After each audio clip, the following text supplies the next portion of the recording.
Assalamu alaikum. Hope you all are doing good. Our today's topic is adhesive restorative materials.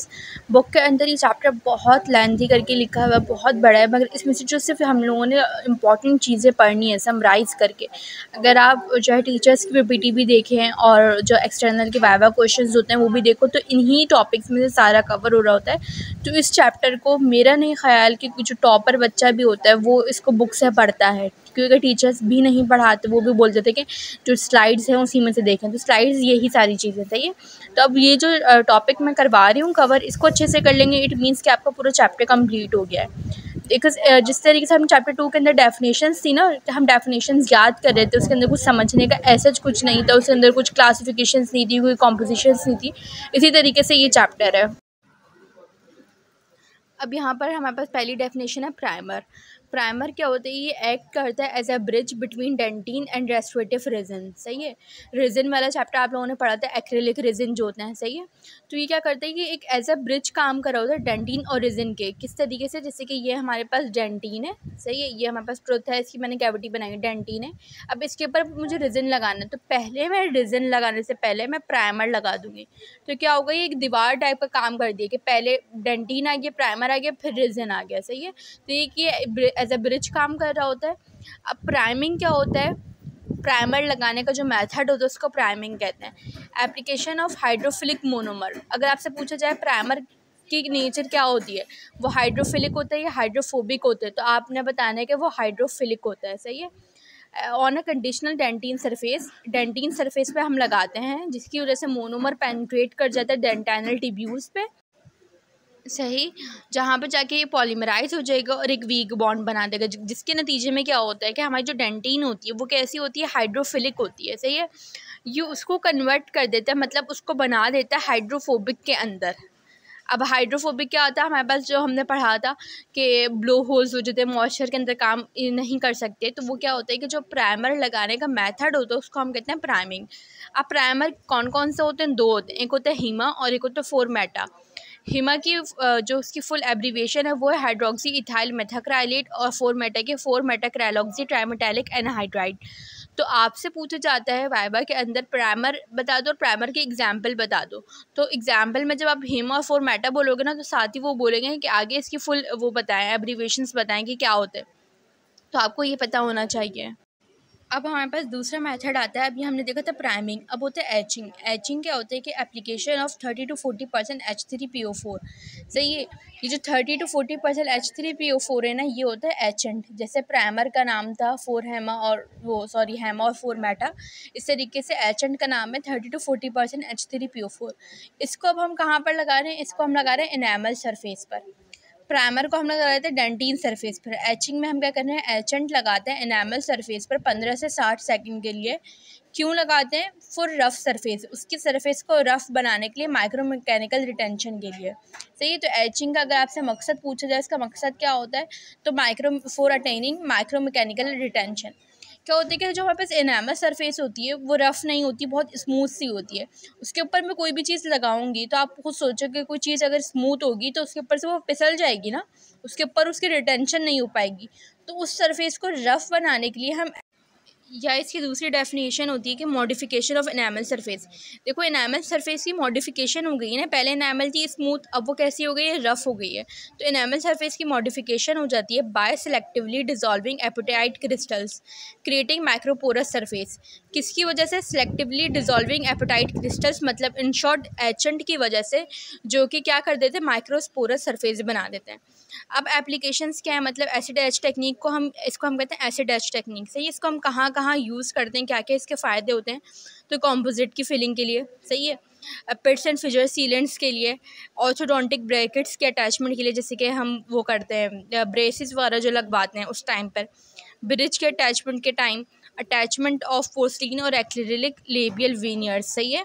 तो वीनियर्स वगैरह जब लगाते हैं उस टाइम पे भी एनामल को रफ बनाने के लिए, ब्रिज के लिए, तो ये सब आपको एप्लीकेशंस के नाम बताऊँ। अब हमारा थर्ड मेथड का नाम आया, पहले था प्राइमिंग, फिर एचिंग, अब है कंडीशनिंग। कंडीशनिंग क्या होता है? Application of 30 to 40% H3PO4 on dentin. यहाँ पर भी देखो ये क्या है? HND है वही चीज़ है 30 to 40% H3PO4। लेकिन यहाँ पर अब हम इसको वो नहीं कहेंगे, HN नहीं कहेंगे, अब हम इसको कहेंगे कंडीशनर ऑन डेंटीन। अब देखो ये कहाँ पर लग रहा है, कंडीशनिंग के अंदर कहाँ पर लग रहा था, एचेंट डेंटीन पर, और एचिंग में एचेंट लग रहा था एनामल में। इसका डिफरेंस आपने याद रखना है, वाइवा में पूछते भी हैं कि क्या एचेंट सिर्फ जो है एनामल पे लगता है, तो आपने कहा नहीं, etchant as a conditioner dentin पर भी लगेगा। क्यों लगेगा, क्या मकसद है इसका लगाने का, to remove smear layer, smear layer को रिमूव करने के लिए। सही है, आपको हर मेथड का वो पता हो कि क्या चीज़ उसके अंदर हम लगा रहे हैं और क्यों लगा रहे हैं, उसका क्या मकसद है। तो यहाँ पर हम क्या करें, वहाँ पर हम एनामल सरफेस को रफ बनाने के लिए कर रहे थे, जबकि यहाँ पर हम क्या करें, डेंटीन। ठीक है, ये हमारे पास क्या कर रहा है, ये स्मीयर लेयर को रिमूव कर रहा है, कोलेजन को एक्सपोज कर देता है, जो डेंटीन परमिएबिलिटी होती है उसको इंक्रीज कर देता है। मतलब कंडीशनिंग के इतने सारे काम हैं। ये सरफेस को मॉडिफाई भी कर देता है और माइक्रोपोरस सरफेस भी बना देता है। क्यों, देखो वही बात कर रहे हैं, क्योंकि वही चीज़ HND इस्तेमाल हो रही है, लेकिन कहाँ पर हो रही है, डेंटीन पर। तो अब ये डेंटीन को माइक्रोपोरस बना देता है, उसके स्मीयर लेयर को रिमूव कर देता है, उसके कोलेजन को एक्सपोज कर देता है और डेंटीन परमिएबिलिटी को बढ़ा देता है। जिस तरीके से एक होती है स्मीयर लेयर, इस तरीके से एक लेयर होती है हाइब्रिड लेयर। सही, स्मीयर लेयर मैं अभी आगे बताऊंगी कि क्या होता है ये। हाइब्रिड लेयर क्या होती है, ये it is a infiltrated reinforced layer, इसका दूसरा नाम ये है। ये कैसी होती है, ये कोलेजनस लेयर होती है जो कि इन्फिल्ट्रेटेड हुई भी होती है प्राइमर और रेजिन से। It is a strong reunion between resin and dentine. सही है, हमारे पास क्या हो गया, hybrid layer, it is a strong reunion between resin and dentine. Hybrid layer, smear layer, देखो ये चैप्टर है ना ऐसा है कि इसके अंदर से सारे जितना पढ़ेंगे ना हम सारा ही आता है, तो मुझे बार बार बोलने की ज़रूरत नहीं है कि आपने ये इसको अच्छे से करना है, इसको अच्छे से करना है, जितना, क्योंकि पूरे चैप्टर में से सिर्फ ये 10-12 डेफिनेशन है, तो आप इसको अच्छे से कर लो, पूरा ही चैप्टर समझो आपका कवर हो गया। इसकी थिकनेस क्या होती है, हाइब्रिड लेयर की 5 mm थिकनेस होती है। हाइब्रिड लेयर को अचीव करने के लिए हमारे पास दो तरीके होते हैं, एक तो टोटल एच मेथड और एक होता है self etching primer method. Total H method मतलब हमने एचेंट लगाया, एचिंग का प्रोसेस हो गया। दूसरा होता है सेल्फ एचिंग प्राइमर मेथड, मतलब सेल्फ एचेंट होते हैं हमारे जो कि खुद एचिंग कर लेते हैं और फिर उसके ऊपर हम प्राइमर लगा देते हैं। तो इन दोनों तरीक़ों से हम हाइब्रिड लेयर को अचीव कर सकते हैं। और हाइब्रिड लेयर क्या थी, ये एक स्ट्रॉन्ग रीयूनियन है रेजिन और डेंटीन के दरमियान। अब आ गए हम स्मीयर लेयर पे। से स्मीयर लेयर क्या होती है, ये एक लूजली बाउंड लेयर होती है of cutting debris including dentine chips. ये एक लूजली बाउंड लेयर होती है कटिंग डेब्रिस की, मतलब जैसे होते हैं ना कि समझो एक कचरा टाइप का जो एक्सपोज कोलेजन्स होते हैं, वो सारी चीज़ें, dentine chips, micro organisms, salivary proteins और कोलेजन ऑफ डेंटीन। तो ये सारी जो मतलब इन शॉर्ट डेंटिन की जितनी भी गंदगी होती है, जो उसके स्लाइवरी प्रोटीन्स हैं, माइक्रो ऑर्गेनिजम्स हैं, डेंटिन चिप्स हैं, ये सब जो है ना क्लियर फॉर्म में मौजूद होती है, उसको हम कहते हैं स्मीयर लेयर। और उस स्मीयर लेयर को रिमूव करने के मेथड को हम कहते हैं कंडीशनिंग। स्मीयर लेयर की थिकनेस होती है 3 to 1.5 माइक्रोमीटर।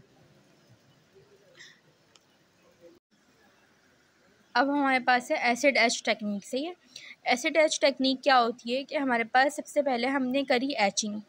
एजेंट क्या था, 30 to 40% फॉस्फोरिक एसिड है जो कि हमने 10 to 60% लगाया। फिर होती है वॉशिंग स्टेज। अब देखो मतलब क्या है कि हम इनेमल के ऊपर ना हम कोई एक एसिड लगा रहे हैं, उसका काम तो हो गया कि उसने इनेमल के सरफेस को माइक्रोपोरस बना दिया है, रफ बना दिया है, लेकिन वो अगर उसको हमने साफ़ नहीं किया, उसका काम होने के बाद हमें उसको धोना भी होता है ना। जैसे कि अगर हम फ़र्श के ऊपर ब्लीच डाल देते हैं, तो ब्लीच क्या करता है कि जो भी गंदगी वगैरह होती है उसको साफ़ कर देता है, मगर उसके ऊपर फिर हम बाद में हमें पता है कि इतने टाइम ड्यूरेशन के अंदर ये ब्लीच जो है ना अपना सारा काम कर लेगा, उसका फंक्शन हो जाएगा, वो गंदगी को साफ़ कर देगा, फिर हम पानी डाल के उसको धो देते हैं। तो इसी तरीके से जब हम एजेंट अप्लाई करते हैं तो फिर हम पानी से उसको रिंस करते हैं 60 सेकेंड, मतलब समझो 1 मिनट में उसको पानी से धोते हैं ताकि कोई एसिड का पार्टिकल रह ना जाए अंदर। फिर हम क्या करते, सही है, फिर हम क्या करेंगे, फिर हम ड्राई करेंगे।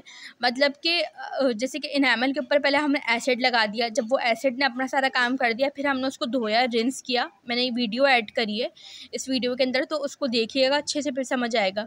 हमने उसके अंदर जो है ना पानी से उसको धो दिया, रिंस कर दिया।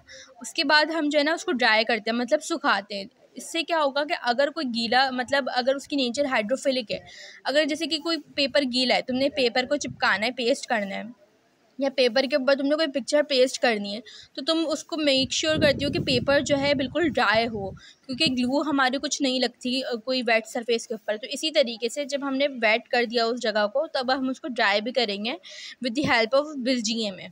सही है। अब इसकी 3 टाइप्स होती हैं। अब इसकी क्या टाइप्स होती है, मतलब कि एसिड टेस्ट टेक्निक हम 3 तरीके से कर सकते हैं। या तो हम जो है रिमूवल ऑफ प्रिज्म कोर्स, देखो जो टोटो होता है उसके अंदर 2 चीज़ें होती हैं, एक होती है पेरिफेरीज और एक होती है कोर्स। तो पहले या तो हम कोर्स को रिमूव कर दें, टाइप 2 के अंदर हम पेरिफेरीज को रिमूव करते हैं, और टाइप 3 के अंदर हम दोनों चीज़ों को रिमूव कर देते हैं, पेरिफेरीज को भी और कोर्स को भी। तो इसको याद करने का तरीका है कि जैसे ABCD में पहले C आते हैं ना, तो याद रखो कि टाइप 1 के अंदर हम पहले C वाली चीज़ को रिमूव कर रहे हैं, मतलब कोर्स को रिमूव कर रहे हैं, और टाइप 2 के अंदर हम पेरिफेरीज को, टाइप 3 के अंदर दोनों चीज़ों को रिमूव करते हैं। अब हमारे पास है बॉन्डिंग एजेंट्स। देखो बॉन्डिंग एजेंट्स क्या होते हैं, जिस तरीके से रेजिन्स वो थे ना, हमारे पास प्राइमर थे जो कि एक्ट कर रहे थे as a bridge between dentin and resin. तो इस तरीके से बॉन्डिंग एजेंट्स क्या होती हैं, ये फ्लूइड रेजिन्स होते हैं जो कि हमारे पास कैसी कंडीशन में, तो फ्लूइड कंडीशन में होंगे, मतलब लिक्विड होंगे, जो कि फ्लो करेंगे and wet the primed surface. और जो प्राइम्ड सरफेस क्या होता है, जिसके ऊपर पहले से प्राइमर लगा हुआ है। सही है।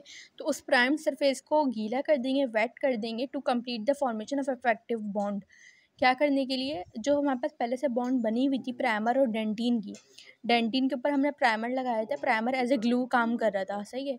हमने उसके ऊपर दोबारा से प्राइमर लगाने के बाद हमने उसके ऊपर बॉन्डिंग एजेंट भी लगा दिया, मतलब डबल डबल ग्लू लगा दी। उसका क्या काम हुआ कि इसने फॉर्मेशन को कंप्लीट कर दिया इफेक्टिव बॉन्ड बनाने के लिए। बॉन्डिंग एजेंट्स की एग्जांपल है BizGMA, UDMA और अदर डायमेथाक्राइलेट्स।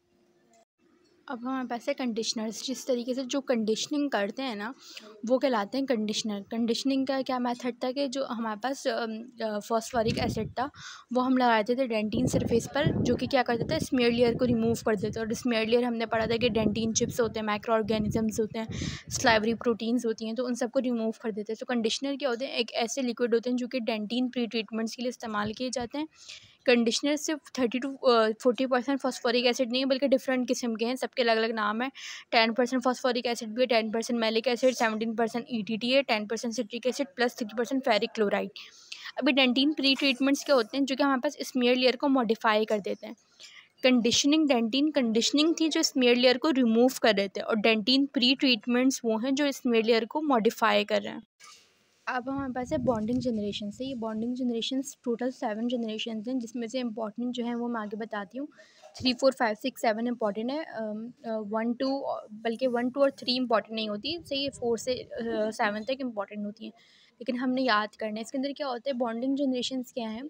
फर्स्ट जनरेशन में हम क्या करते हैं कि उसके अंदर श्रिंकेज बहुत ज़्यादा होती है, थर्मल एक्सपेंशन ज़्यादा होती है, बॉन्ड जो है थोड़ा वीक हो जाता है, और फ्रैक्चर रेट 30% होगा। एग्जाम्पल है इसके अंदर जो हम बॉन्डिंग एजेंट इस्तेमाल करते हैं, हमने बॉन्डिंग एजेंट्स डिफरेंट पढ़े थे ना, तो जो बॉन्डिंग जनरेशंस होती हैं कि मतलब फर्स्ट जनरेशन में हम ये कर रहे हैं, सेकंड में ये कर रहे हैं, इस तरीके से। तो ग्लाइकोफॉस्फोरिक एसिड, डायमेथाक्राइलेट, पॉलीयूरेथेनेज और सियानोसाइक्लेट। फिर सेकंड जनरेशन के अंदर क्या होता है, ये स्मीयर लेयर इंटैक्ट रहती है, मतलब वो रिमूव नहीं करते, स्मीयर लेयर को हम वैसे ही रखते हैं, और फ्रैक्चर रेट उसके अंदर 30% होता है। जो प्रेशर लगता है वो 4.5 to 6 MP होते हैं। इसका जो एग्जांपल है वो NMPG, GMA और फिनाइल P है। अब देखो इसके क्वेश्चंस किस तरीके से आते हैं, आपसे पूछा जाए कि इन विच बॉन्डिंग जनरेशन, या सिर्फ in which generation smear layer will intact, smear layer रहती है, तो क्या सेकंड जनरेशन में। Glycophosphoric acid is a bonding agent of which type of generation. तो मतलब आपको हर तरीके से इसको कवर करना है। अब देखो हमारे पास है थर्ड जनरेशन। थर्ड जनरेशन के अंदर 4 स्टेज होती हैं। पहली स्टेज में हम कंडीशनर अप्लाई करते हैं, सही है, जो कि होता है malic acid 2% aqueous nitric acid. Conditioner के बाद हम प्राइमर अप्लाई करते हैं अपने दांत पर, जो कि है BizGMA। फिर हम एडिसिव अप्लाई करते हैं जो कि अनफिल्ड रेजिन होता है, और फिर हम रेजिन बेस्ड कॉम्पोजिट, मतलब कॉम्पोजिट अप्लाई करते हैं। इन शॉर्ट कि हम जब कॉम्पोजिट की फिलिंग कर रहे हैं, सही है, तो हमें 4 स्टेप्स में करनी होती है। पहले हमने दांत के ऊपर कंडीशनर लगाया, कंडीशनर ने क्या काम किया, स्मीयर लेयर को रिमूव कर दिया।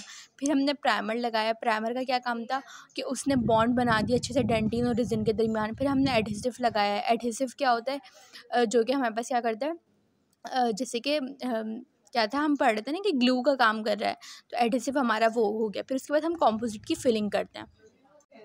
फिर हम 4th जनरेशन की बात करते हैं। देखो 4th जनरेशन के अंदर क्या होता है, स्मीयर लेयर को पूरी रिमूव कर देते हैं। 2nd जनरेशन का क्या आता है कि स्मीयर लेयर को इंटैक्ट रखा हुआ था, मतलब रिमूव नहीं किया था।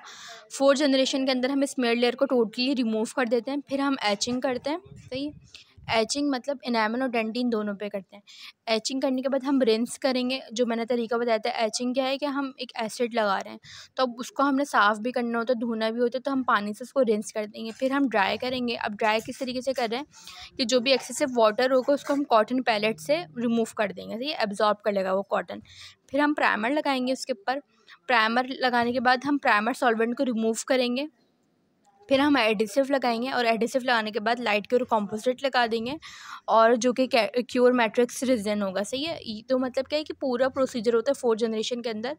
मैंने वीडियो ऐड की हुई, उसके अंदर देखना कि पहले उन्होंने एचिंग करी थी, फिर उन्होंने उसको रिंस किया, फिर ड्राई किया, फिर प्राइमर लगाया, प्राइमर को एडिसिव लगाया, फिर कॉम्पोजिट लगाया। तो मतलब कि जब हम कॉम्पोजिट की फिलिंग करते हैं, कॉम्पोजिट वाला चैप्टर बहुत डिटेल में हम पढ़ेंगे, मगर उससे पहले मैंने ये चैप्टर पढ़ा दिया, तो इसलिए यहाँ पे समझा रही हूँ कि जब भी हम कॉम्पोजिट की फिलिंग करते हैं ना, अब आप लोग इतने बड़े बच्चे हैं तो ख़ुद भी यूट्यूब पे और इंस्टा यूज़ करते हैं ज़्यादातर, तो रील्स वगैरह देखा करें, शॉर्ट वीडियोज़ जो होती हैं कॉम्पोजिट फिलिंग की, जो भी हम टॉपिक पढ़ते हैं ना उससे रिलेट करके टॉपिक पढ़ लिया करें। क्योंकि देखो डेंटिस्ट्री एक ऐसा सब्जेक्ट है कि जब तक हम काम नहीं करते ना हमें समझ नहीं आता, स्पेशली डीएम को, सही है।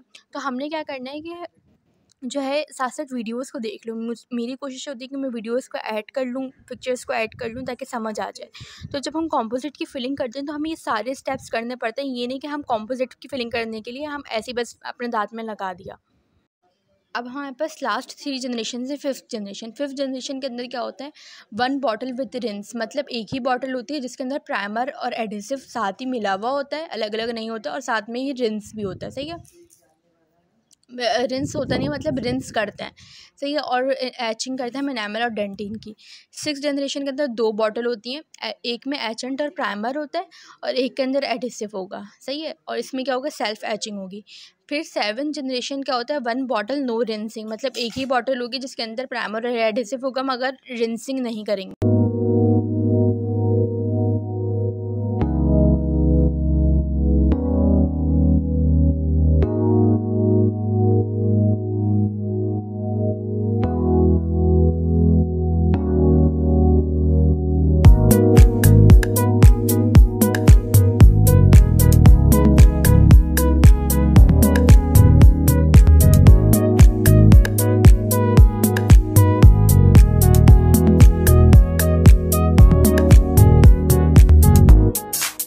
All around me, oh, you feel me down, but I'm feeling now so free, oh, oh, oh.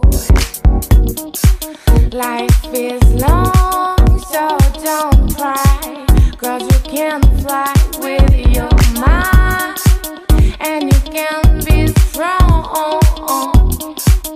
It's not so long. Feel the happiness, feel the limitless.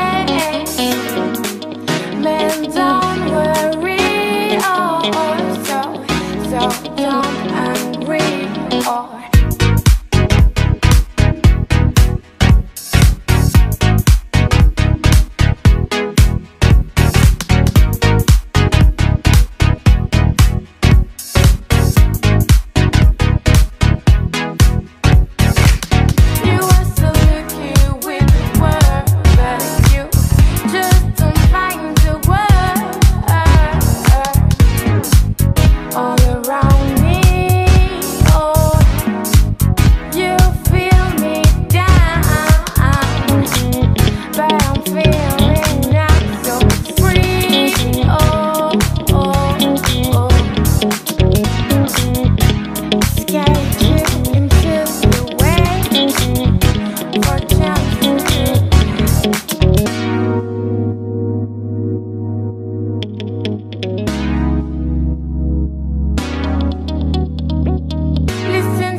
Of the love all around and in your soul, oh, oh,